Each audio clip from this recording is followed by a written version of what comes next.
La unidad 2 tiene por título estequiometría. Vamos a ver en la intro lo que significa estequiometría. El objetivo general de esta unidad es aplicar los principios, conceptos y leyes que rigen las combinaciones químicas en la resolución de cálculos estequiométricos.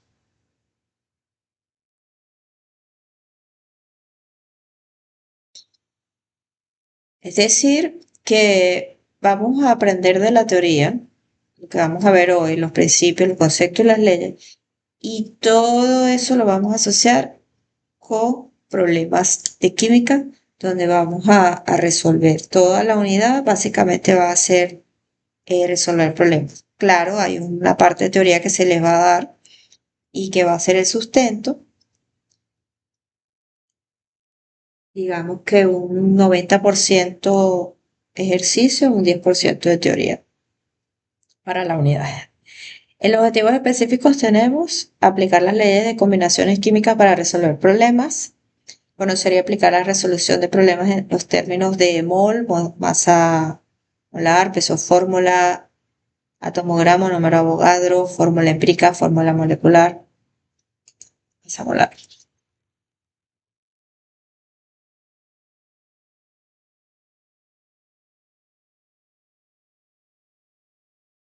Escribir las fórmulas y balancear las ecuaciones químicas a partir de los nombres de los reactivos de producto y balancear y completar el método ion-electrón en las ecuaciones químicas redox o también llamadas oxidación-reducción.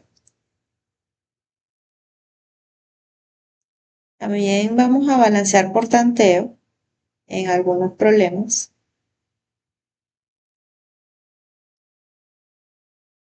Pero como objetivo no está involucrado, sino que está implícito dentro de lo que son las reacciones químicas.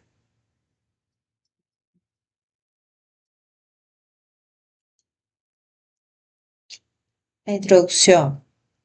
Cuando vimos los postulados de Dalton, que los realizó en 1808, uno de los postulados estaba basado en la ley de conservación de las masas de Antoine Lavoisier de 1789. En el libro que él escribió, textualmente dice así: podemos basarnos en un axioma incuestionable que en todas las acciones del arte y de la naturaleza nada es creado. Una cantidad igual de materia existe tanto antes como después del experimento. Basándose en esto, la estequiometría parte de esta definición, de este axioma que se convierte en ley de conservación de la materia, y por lo tanto la estequiometría es una herramienta o la parte de la química que estudia todo lo relacionado con la cuantificación de las reacciones químicas, de las fórmulas químicas, de los elementos y de los compuestos. Es una herramienta indispensable de la química que surge para dar explicación a la formación de todo proceso químico. Estudia tanto las relaciones cuantitativas entre elementos y compuestos en las reacciones químicas. Y esa palabra proviene del griego stoicheion, que significa elemento, y metron, que significa medida. Aquí vemos un dibujito donde tenemos una balanza con reactivos o reactantes y productos, y pueden ver que existe la misma cantidad de átomos antes que después de la reacción química. Y Dalton también lo decía, que los átomos ni se crean ni se destruyen, sino que adquieren una nueva distribución. Entonces, partimos de esa idea como la ley de conservación de las masas. Desde ese punto de vista, los átomos ni se crean ni se destruyen, se unen para adquirir una nueva distribución. Y hay otra definición que me gusta mucho, que aparece en trabajo de ascenso de la profesora Luisa Stanga, que dice así: en una reacción química no hay cambio detectable de masa. Y les conseguí unas figuras donde podemos colocar una balanza, colocamos carbón, si quemamos el carbón vamos a obtener la misma masa después con las cenizas y el gas que se forma. Entonces podemos ver que una reacción química, antes y después debería existir la misma cantidad de materia. ¿Qué sucede en la realidad? Y que también lo vamos a ver en las próximas clases, que parte de los reactivos puede estar impuro.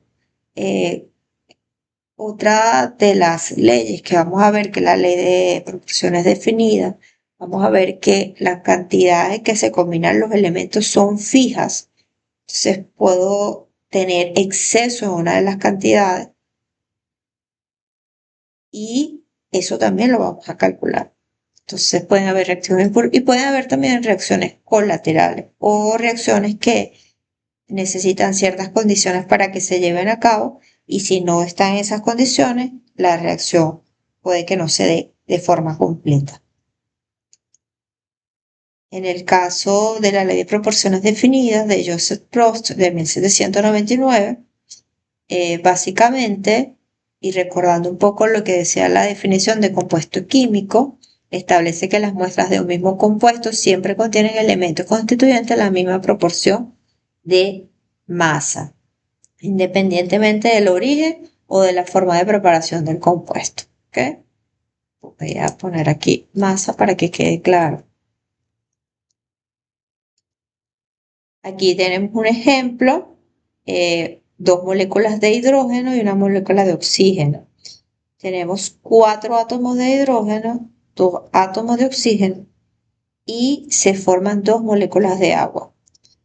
Si lo escribimos de una manera de ecuación química, se puede observar que 2 moléculas de hidrógeno se combina con una molécula de oxígeno y forma 2 moléculas de agua.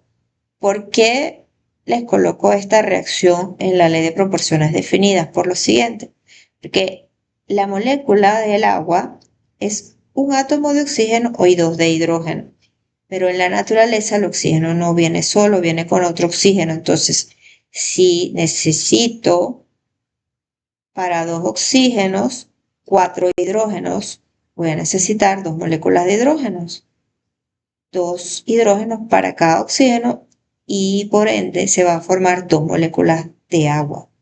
En la naturaleza el oxígeno viene de forma molecular y son 2. Entonces se va a necesitar el doble de hidrógeno y se produce el doble de agua para garantizar el H2O, que es el compuesto del agua. Entonces, la ley de proporciones definidas simplemente lo que me dice es que los elementos se unen para formar compuestos en una relación de masa fija de combinación.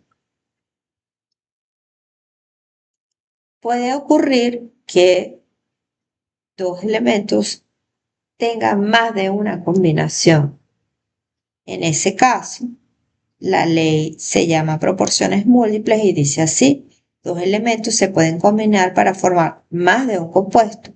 Las masas de un elemento se combinan con la masa fija de otro elemento en una relación de números enteros sencillos.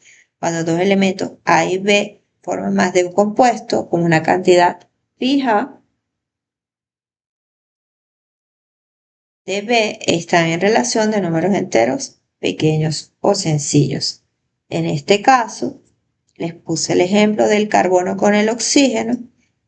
El carbono, cuando reacciona con el oxígeno, puede formar monóxido de carbono o dióxido de carbono, de que depende de las condiciones de la ecuación y de la cantidad de oxígeno. Y podemos observar que ambos son sustancias, son compuestos y se encuentran en la naturaleza, tanto el monóxido de carbono como el dióxido de carbono. Entonces vemos dos elementos que forman más de un compuesto. Y eso se sustenta bajo la ley de proporciones múltiples.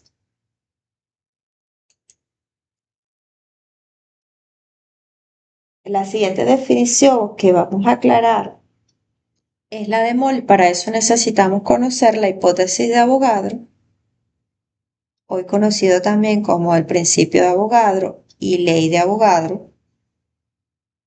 Fue enunciado en 1811 como hipótesis de Avogadro y dice que existe un agregado de átomos que forma una sustancia a la que llamo molécula. Aquí les tengo un esquema para poderles explicar esto que a veces es difícil de entender. Un átomo se une con otro átomo y no necesariamente se van a formar dos moléculas, se puede formar una molécula. Si tengo dos átomos, se unen con dos átomos, se pueden formar dos moléculas. Entonces, lo que le quiero decir con esto, que en una reacción química, 1 más 1 no va a ser 2 necesariamente, 1 más 1 puede ser 1. ¿De qué va a depender eso? De la relación y de la proporción en la que se van a combinar los átomos para formar la molécula. En química se utiliza N, que es el número de Avogadro, que denota N cantidad de átomos, se unen con N cantidad de átomos para formar N cantidad de moléculas. Es decir, que el número de Avogadro es la cantidad de átomos que hay exactamente en 12 gramos de carbono, 12. Y es 6,02 por 10 a la 23. ¿Has alguna pregunta?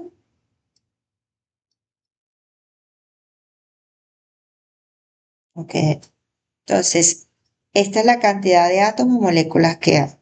Fíjense que aquí tenemos un mol de agua. Este mol de agua tiene 6,02 por 10 a la 23 moléculas de agua. Pero estos 12 gramos de carbono tienen también 6,02 por 10 a la 23 átomos de carbono. ¿Qué quiero decir esto? Que el número de Avogadro se utiliza indistintamente para denotar un mol de sustancia. Entonces, en vez de decir a cada rato 6,02 por 10 a la 23, yo puedo decir un mol. Y definimos la palabra mol, es una unidad química del Sistema Internacional de Medidas que se define como la cantidad de una sustancia que contiene tantas entidades elementales como átomos, moléculas, iones, electrones u otras partículas. Como átomos hay en 0,012 kilogramos de carbono o 12 gramos de carbono 12.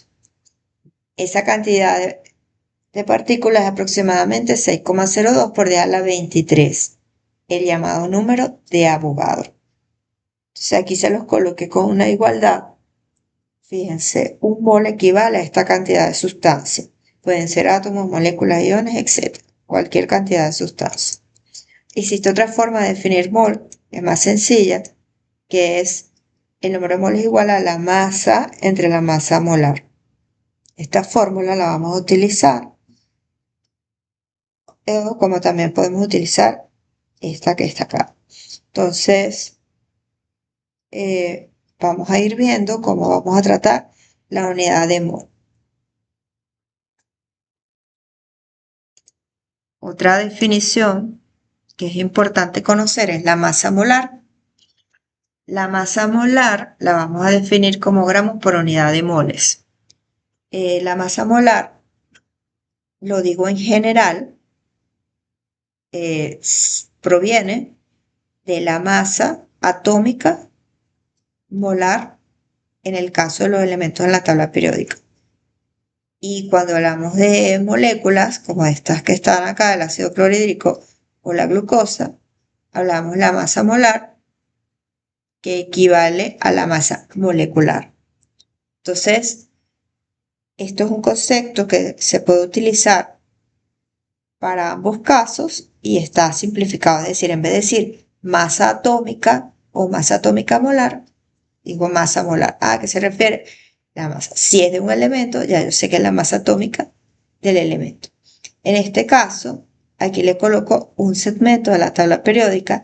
Las tablas periódicas contienen los porcentajes de las masas molares, es decir, el cálculo de la masa molar del carbono, que está en la definición de mol, que dice 12,01, quiere decir que de todos los carbones que hay en la naturaleza, el que tiene mayor cantidad va a ser el 12 y la relación porcentual que me da de carbono 12 es una masa de 12,01.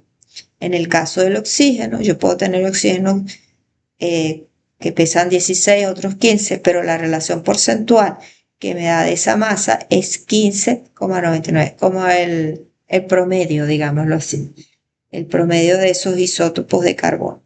Y aquí tenemos varios. Entonces, en la tabla periódica vamos a conseguir las masas atómicas molares con las que vamos a trabajar. Y para hallar la masa molar de un compuesto, en este caso el HCl, simplemente se suman las masas atómicas de cada uno de los elementos. Se busca en la tabla periódica, el cloro es 3545, el hidrógeno 1,008. ¿Se puede redondear el hidrógeno? Sí. ¿Se puede redondear el ácido clorhídrico? No. Se pueden redondearlo cuando están cercanos a números exactos. Si sumamos estas dos cantidades, nos da 36,458 gramos mol, que sería la masa molar del ácido clorhídrico. En el caso de la glucosa podemos observar que hay subíndices, es decir, hay 6 átomos de carbono, 12 de hidrógeno y 6 de oxígeno. Entonces, en ese caso hay que multiplicar la masa atómica molar del carbono, del hidrógeno y del oxígeno por la cantidad de átomos que hay de cada uno. Sumamos luego el resultado y me da la masa molar completa. Para este tipo de ejercicio yo se los voy a explicar en una hoja Excel. Esta hoja no la tienen que usar para resolver, pueden usarlo con su calculadora, su lápiz y su cuaderno. Sin embargo, va a estar disponible en el aula y los que quieran aprender a usar el programa lo pueden hacer. Masa molar. En el caso de la masa molar del ácido sulfúrico, simplemente colocamos las masas que están en la tabla periódica, los multiplicamos por las cantidades. ¿Cómo se multiplica? Colocando en una casilla igual, coloco lo que voy a multiplicar, en este caso, esta casilla por esta casilla, igual me da cada una de los productos. Si yo sumo los 3 productos, me da la masa molar, que sería 9806. ¿Okay? Otra manera de hacerlo es poner la palabra, el símbolo igual, el símbolo y colocar signos más entre cada una de las casillas. Y me da la misma masa. Entonces, en este caso, usé este sumatoria y se suman los 3. Doy a Enter y ya lo obtengo. Entonces, eso me da los gramos mol del ácido sulfúrico. La hoja Excel es una hoja donde puedes sacar cálculos. Por ejemplo, pongo igual y pongo 2 más 3 y me da 5. Solo que se las arreglé de tal manera que puedan resolver ejercicios acá. Determinar la masa molar del ácido fosfórico, igual aparece las masas atómicas de cada uno de ellos, obtenidas en la tabla periódica, la multiplico por los coeficientes de cada uno y me da el producto. Sumo los productos y me da el resultado. Y acá tengo otro ejemplo también. ¿Okay? Entonces ahí lo tienen. En el transcurso de la clase les voy a ir dando otros ejemplos que están también en esta hoja de cálculo de Excel. Entonces aquí tenemos la masa de la glucosa y tenemos la masa del ácido sulfúrico. La llamamos molar porque es la masa por número de mol. Es decir, que en un mol de sustancia va a haber esta masa, como en el caso que les mostré en esta lámina donde les colocaba un mol de carbono que pesa 12 gramos y un mol de agua equivale a 6,02 por 10 a la 23. Aquí vemos la molécula del agua. Seguimos entonces otras definiciones importantes. Ok, vamos a ver lo que es factor de conversión. Para eso me voy a traer una lámina. Es de la clase que viene, la clase del jueves. Sin embargo, yo la cambié, sí, aquí está cambiada. Lo que pasa es que di clase y actualizamos los valores de la... Ok, voy a copiar estas láminas y me las llevo para allá.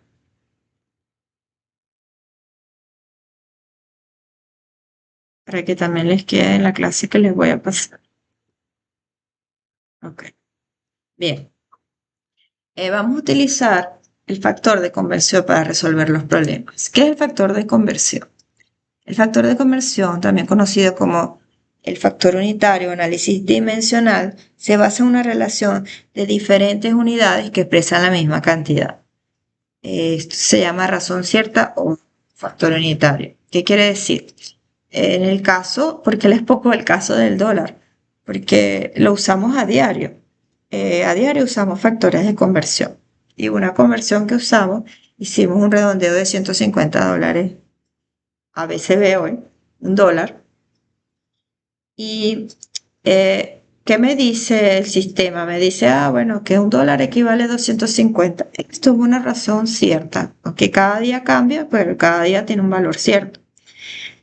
En los problemas nos dan una unidad. Entonces, imagínense que yo les digo, ¿cuántos bolívares equivale a $5? La unidad dada va a ser los $5 que da el problema. Y entonces yo voy a usar esta razón numerador-denominador en función de lo que yo quiero obtener. Por eso les coloco, si la unidad dada, dólar, la unidad de dólar tiene que ir en el denominador y la unidad deseada en el numerador. Entonces yo coloco un dólar equivale a 250 bolívares. Si multiplico 5 por 250 me da 1250 bolívares. Esto mismo lo puedo hacer con moles. Vamos a hacerlo con moles. Así que, por favor, ¿tienen la calculadora o lo hacemos ahí rapidito en Excel? Bien, se lo podemos hacer con moles también. Podemos hacerlo con 5 moles. Imagínense un problema que les dice, ¿cuánto equivale 5 moles de, vamos a usar carbono, aprovechando. ¿Cuántos gramos equivalen 5? ¿Cuánto equivale? ¿Cuántos gramos equivale? Si 5 moles de carbono sería la pregunta. Entonces, yo lo que digo es, bueno, ya yo sé que un mol de carbono equivale a 12 gramos. Se voy a colocar los 12 gramos aquí.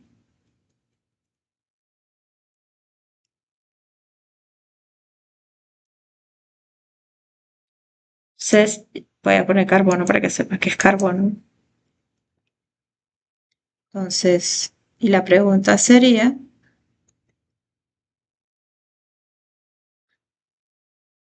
¿cuántos gramos de carbono necesito? Entonces, pueden sacar la cuenta. Podemos buscar la calculadora de la computadora o podemos hacerlo aquí en Excel que tenemos la computadora grandota. Ponemos igual 5 por 12. Tengo la estéreo por 12. Me da 60. Entonces coloco 60 gramos de carbono. ¿Ok? Entonces, ¿se entiende? Deme una manito, dígame algo, denme el valor. Están dormidos, chicos. Ok, entonces 5 moles de carbono equivalen a 60 gramos de carbono. Entonces, fíjense que tenemos esta razón que está aquí de número de Avogadro, pero también puedo tener esta, un mol de carbono es igual a 12,01 gramos de carbono. Esto también es una razón cierta y la estamos utilizando acá. Entonces, aquí están unos ejemplos. ¿Un mol siempre equivale a 12 gramos? Sí, eso es por definición. Todo lo que está aquí está en la definición. Un mol equivale a 6,023 átomos, pero 0,00223 átomos equivale a 12 gramos de carbono. ¿Okay? En la definición.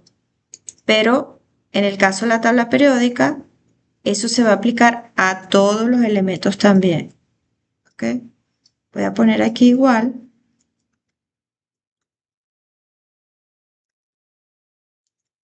a 12 gramos de carbono. ¿Ok? Por definición. Sin embargo, como les dije, en la tabla periódica lo vamos a hacer para todos. Para todos.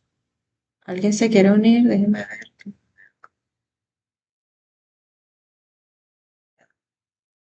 Ya se siente.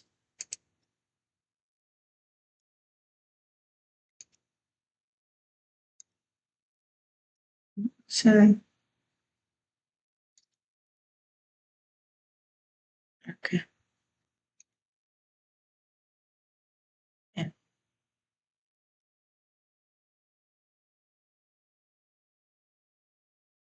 Aquí está, ya aparece.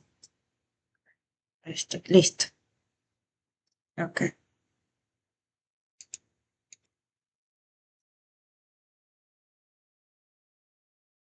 Ok. Ajá, les decía entonces que además del que equivale un mol a 12 gramos de carbono, un mol también equivale a un gramo de hidrógeno, a 14 gramos de nitrógeno, a 16 gramos de oxígeno, a 19 gramos de flúor, 35-45 gramos de cloro.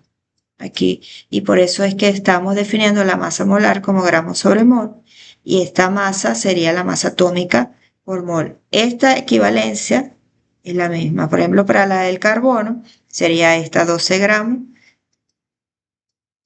0,011, yo lo redondeé a 12, se puede redondear a 0,1, pero básicamente es 12. ¿Ok? Ahí están las unidades. Ok. Yo les decía, entonces, esas mismas unidades que dijimos, un mol equivale a 12 gramos de carbono o a un gramo de hidrógeno, etcétera, siguiendo con el factor de conversión monetario que usamos en Venezuela, yo puedo utilizar numerador-denominador en función de lo que yo quiera obtener. Entonces, yo puedo decir, un dólar equivale a 250 o puedo decir 250 equivale a un dólar. ¿De qué va a depender? Que si yo quiero hallar dólares o si yo quiero hallar bolívares. ¿Ok? Lo mismo va a ocurrir en química. Por ejemplo, ¿cuántos dólares equivalen a 720 bolívares? 700 bolívares, en este caso voy a utilizar el factor de conversión, un dólar 250 bolívares, y me da 2,08 dólares. Para química, ¿cómo se haría? Vamos a ver un ejemplo. El helio es un gas inerte muy usado en la investigación, en los tanques para buceo profundo y para inflar globos. ¿Cuántos moles de helio hay en 6,46 gramos de helio? Entonces aquí el factor de conversión va a ser un mol de helio igual a su masa molar. Voy con la tabla periódica, aquí yo la tengo, lo pueden ver. Aquí está el helio y está la masa del helio en la tabla periódica. ¿Okay? ¿Puedo redondearlo a 4? Sí. Divido la masa que me da el problema, que es la unidad A, entre la masa atómica del helio y me dan los moles. Cancelo gramos con gramos y me queda moles. ¿Okay? Esto es como una regla de 3. Si en un mol hay 4 gramos, en 6,46 gramos, ¿cuántos moles habrá? El factor de conversión que usamos es este en este caso. Se puede utilizar en el caso del número Avogadro. Ajá, dígame. ¿Es obligatorio redondear la masa? No, no, no es obligatorio. Usted puede trabajar con 4,003 tranquilamente. No es obligatorio. Yo creo que lo hacemos o lo hacen los estudiantes por comodidad. Sí, la diferencia no es mucha. Cuando veamos algunos ejercicios de fórmula empírica, quizás sí les voy a decir que no redondeen tanto para que les dé la fórmula bien. ¿Okay? Es decir, que es preferible no redondear en algunos ejercicios. Aquí vamos a ver la equivalencia entre moles y átomos. En este caso, ¿cuántos moles de helio equivalen 5,83 por 10 a la 21 átomos? Aquí le puse exponente 21, pero realmente es 10 a la 21. Entonces, ya dijimos que el número Avogadro equivale, esta sería la razón cierta, que un mol equivale a 6,02 por 10 a la 23, exponente 23. Entonces, si ya mi unidad es átomos, uso la razón colocando el número de Avogadro en el denominador y divido y obtengo el número de moles. ¿Ok? Entonces ahí pueden verificar el cálculo ustedes y revisan la información.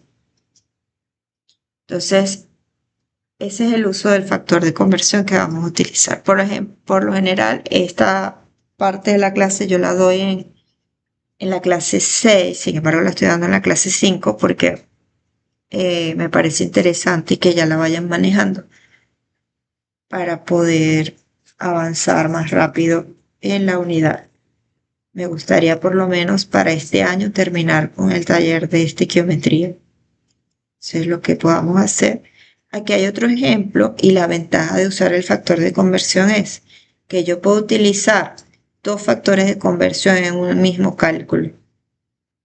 Fíjense, aquí me preguntan, el azufre es un elemento no metálico. Su presencia en el carbón produce lluvia ácida. Hace poco hubo una explosión en, en una planta de petróleo y resulta que el carbono tenía azufre y no se le veía. Fíjense, entonces eso provocó que cuando usaron agua para apagar el carbono, el azufre se fundió por el calor y se evaporó. Y en este caso no hubo lluvia ácida, sino que hubo un vapor de dióxido de azufre en el ambiente. Y eso llegó, bueno, con el viento hasta la ciudad. Estoy leyendo el problema y me estoy acordando del caso. Entonces, en ese caso, ¿cuántos átomos de azufre hay en 16,30 gramos? Usamos el factor de conversión de definición del número de atómico, en este caso el 32 gramos en un mol de azufre, que lo conseguimos en la tabla periódica. Buscamos la tabla periódica. Aquí está el azufre, 3206.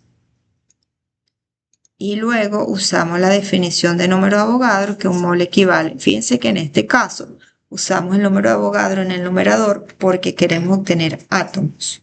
Cancelamos moles con moles, gramos con gramos y nos da átomos de azufre. ¿Okay? 3,06 por 10 a la 23. Cuando estén estudiando, de todas maneras, revisan los cálculos y verifican que todo esté bien. Entonces, esto es un poco para factor de conversión. Ahora vamos a seguir trabajando con la hojita de Excel. Ya vimos los gramos mol, ya se los mostré cómo lo calculamos en Excel. Y vamos a otras definiciones. Cuando hice el cálculo y he estado hablando hasta ahora de las combinaciones químicas, nombro a los compuestos químicos y eso tiene una fórmula química determinada. Y la definición de fórmula química es la siguiente. Expresa la combinación de un compuesto por medio de símbolos químicos de los elementos de los átomos participantes. Entonces, cuando yo hablo de H2O, por ejemplo, de la fórmula química del agua, está expresando la composición mediante símbolos, los símbolos de los átomos participantes y la relación de combinación con números. Y esa relación hay dos maneras de conocerla, que una es la fórmula empírica, que es la relación mínima de la combinación, y la fórmula molecular, que es la relación exacta de combinación. Entonces, vamos a encontrar que en algunos elementos que forman más de un compuesto, su mínima forma de combinación, independientemente de que sea sustancia o no, va a ser la fórmula empírica. Y la fórmula molecular va a ser la combinación exacta. Vamos a ver ejemplos de eso en nuestra hojita de Excel. Aquí tenemos un enunciado, por ejemplo. El primero dice, el ácido fosfórico es un líquido incoloro y dulzón que se utiliza en los detergentes, fertilizantes y bebidas gaseosas. Calcule la fórmula empírica dado los porcentajes de los elementos que lo componen. Les dan los valores. Y luego le hacen una pregunta, determine la fórmula molecular dada la masa molar. Esta sería la masa calculada a partir de la masa atómica, que fue la que se halló aquí en masa molar. El ácido fosfórico es este. ¿Ok? Aquí lo tenemos. Voy a la solución del problema. La fórmula empírica la vamos a resolver con el algoritmo que aquí se los voy a presentar de esta manera y luego les voy a presentar en la lámina de otra forma. Voy a colocarlo un poco más grande para que lo puedan ver bien. Creo que esto sí puede subir. Ok.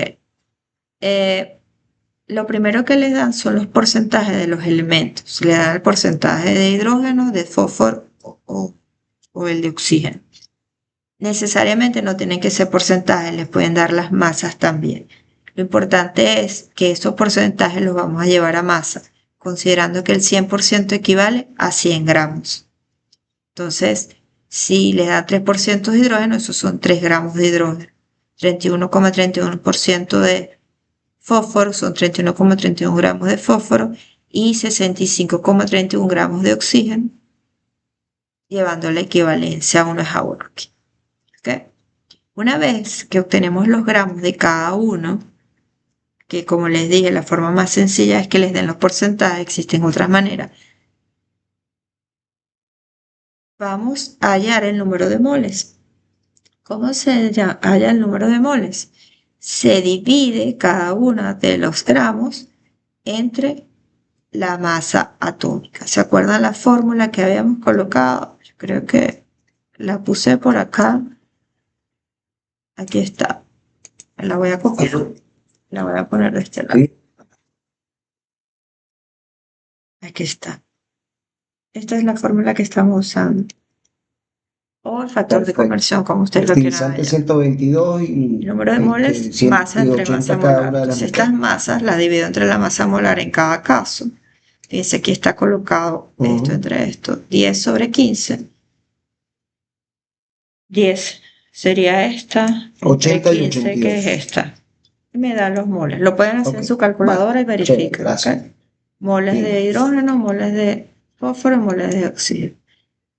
Lo que viene en el algoritmo ahora, dividir entre el menor y colocar los moles en números enteros.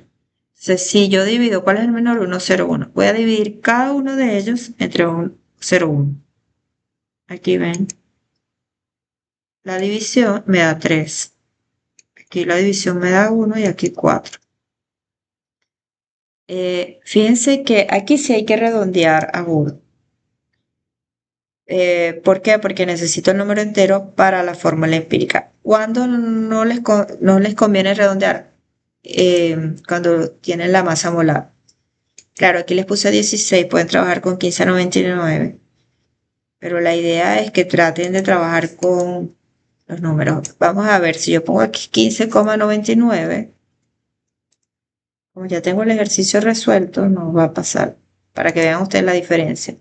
Vieron que da igual, no varía en nada cambiarlo. Pero quizás aquí, si yo pongo 30, es 30,97, ok.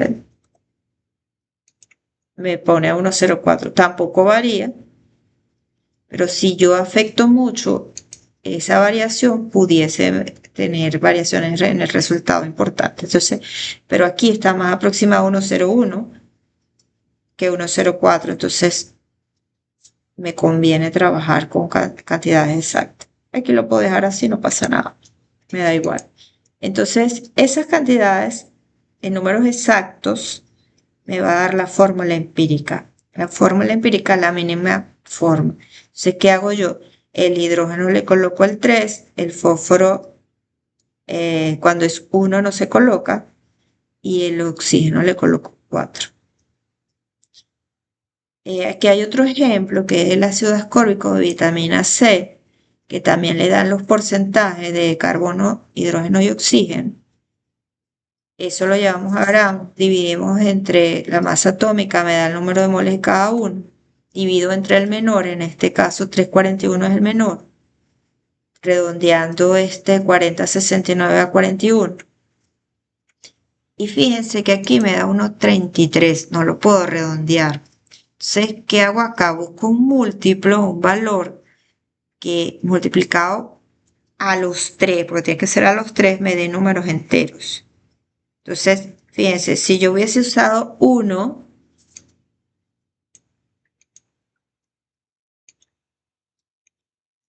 fíjense, me da igual, obvio.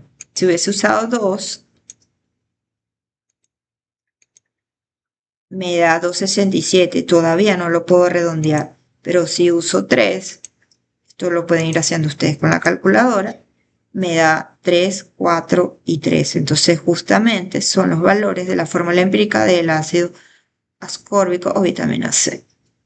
Esta es la fórmula empírica de ambos casos. Ahora vamos a ver cómo se determina la fórmula molecular. Para determinar la fórmula molecular debe conocer la masa molar del compuesto. Entonces, la masa molar ya la habíamos calculado y nos la da el problema también. En cada caso la da el problema. Y calculamos la masa de la fórmula empírica. ¿Cómo la calculamos? Bueno, como se calcula la masa molar, que ya lo habíamos visto.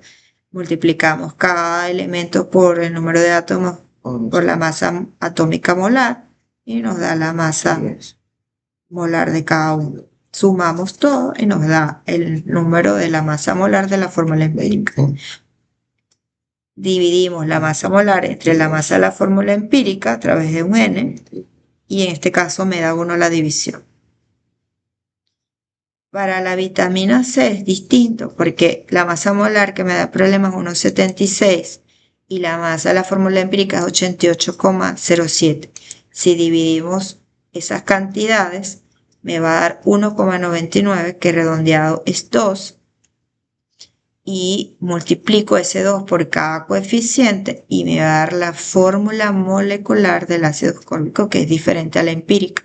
Aquí pueden ver la mínima relación de combinación y aquí ven la relación exacta. Multiplicando el n sería 2. Repito, se encuentra dividiendo la masa molar de compuesto entre la masa de la fórmula empírica y me da el valor. Para el caso del ácido fosfórico era 1 y por lo tanto queda igual. La fórmula empírica es igual a la fórmula molecular. ¿Sí? ¿Alguna pregunta?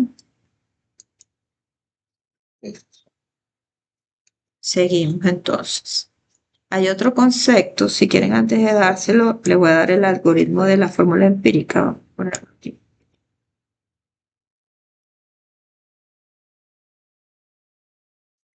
Aquí. En resumen, ¿cómo calculamos la fórmula empírica?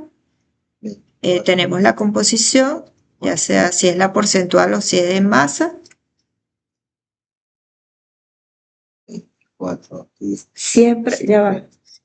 Déjame leer la pregunta aquí para que todos la lean.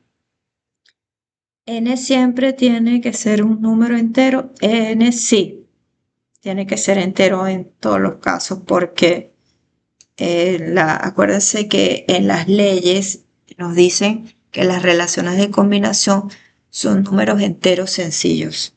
Entonces tienen que ser enteros. Hay que redondearlo. Pero como les dije, tienen que estar cerca del número entero para redondear.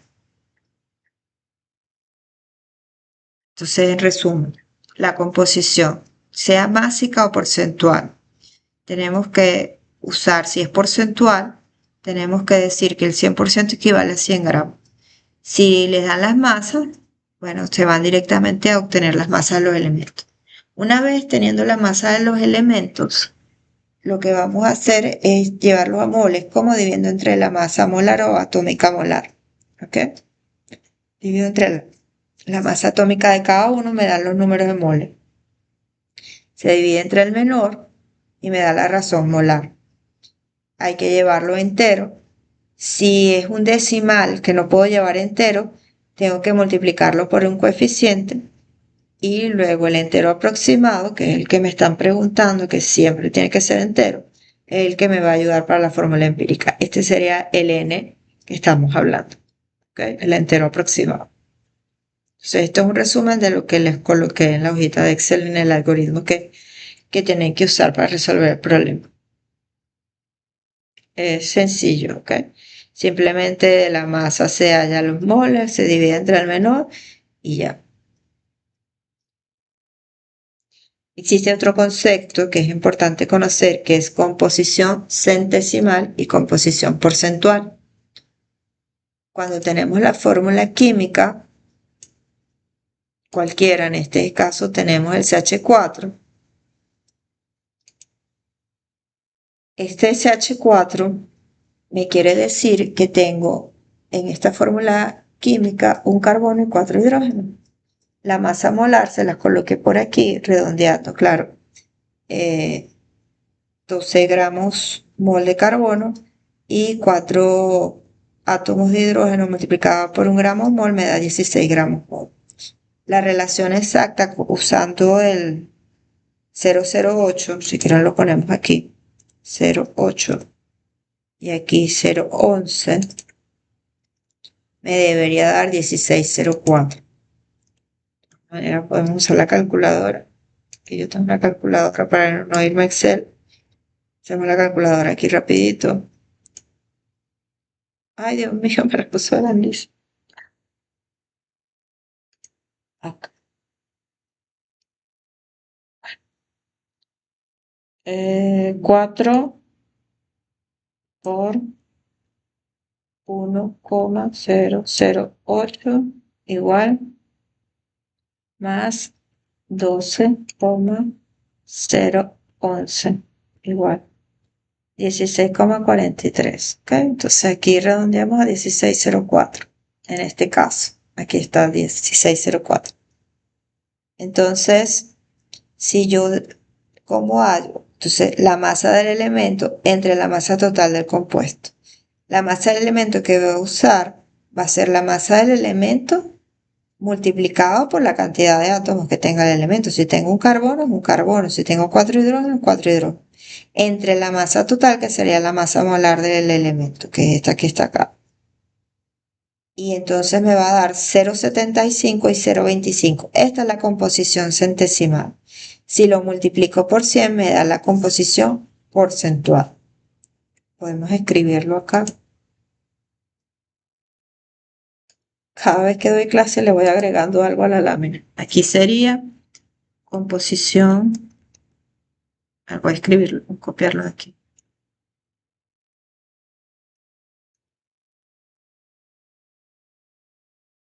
Composición centesimal es esto. ¿Okay? Y esto sería la composición porcentual.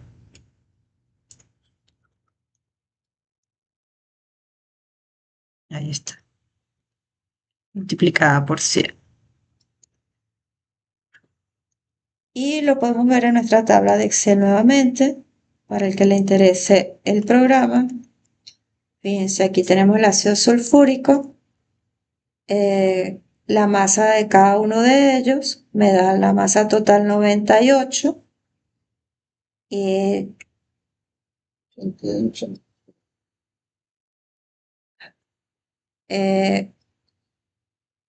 multiplico cada valor, es decir, el átomo, 2 átomos de hidrógeno por la masa atómica, 1 átomo por la masa atómica, 4 átomos por la masa atómica, y esos valores los divido cada uno entre la masa molar total y me va a dar la composición centesimal, que sería 0,02, 0,33 y 0,65 multiplicado por 100. Aquí lo pueden ver que lo multipliqué por 100 cada uno, me da 2%, 32% y 65%. Entonces, todos los compuestos químicos son como una torta que podemos dividir en función de sus cantidades. En esta torta tengo un 65% de oxígeno, un 33% de azufre y un 2% de hidrógeno. Aquí la ven también para el ácido fosfórico, que también hemos estado trabajando con él. Y aquí hay otro para el ácido carbónico. Entonces, esta es la composición porcentual. También súper sencillo de allá. Y tienen la versión cálculo manual o el cálculo en Excel. Otra definición importante, bueno, aquí tienen el ejemplo que está en Excel, está en Capture y está acá colocado. Fíjense que todos los porcentajes me dan 100% o me da 1. La composición centesimal es en base a 1 y la porcentual en base a 100. Aquí está el ejemplo del ácido fosfórico que vimos en Excel, calculando la fórmula empírica, y aquí está la parte de la fórmula molecular. Así que lo tienen en la lámina. Para el que no tenga el programa, pueda verlo aquí, cómo se hizo. Aquí están los algoritmos. Dado los porcentajes de los elementos, determinar la masa considerando 100% igual a 100 gramos, calcular los moles para cada elemento y dividir entre la masa molar, dividir el menor y colocar los moles en números enteros. Aquí podemos agregarle la fórmula que usamos.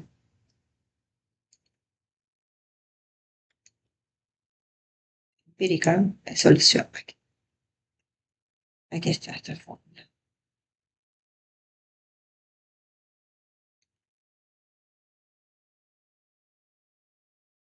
Pegarla como digo, a ver. Aquí está.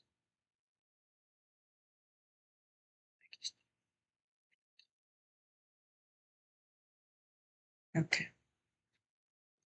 Y seguimos otras definiciones importantes. La masa atómica también la podemos definir como la masa en gramos de un mol de átomo de un elemento puro. Es numéricamente igual a el peso atómico más el número de neutrones. Entonces, sabiendo que el número atómico es igual, el peso atómico es igual al número, perdón, el número atómico más el número de neutrones. ¿Ok? Entonces, el peso atómico lo denotan por la letra A y el número de neutrones sería N y Z sería el número de protones, que ya lo habíamos definido en la unidad 1, el número igual al número de electrones en estado basal. Y la masa molecular es la suma de las masas atómicas de una molécula. Peso fórmula es la suma de las masas atómicas de una fórmula química. ¿Me oyen que se descargó el audífono? Ok, déjame seguir con el teléfono sin los audífonos. Ok, entonces, y los isótopos, que los definimos también en la unidad 1, sería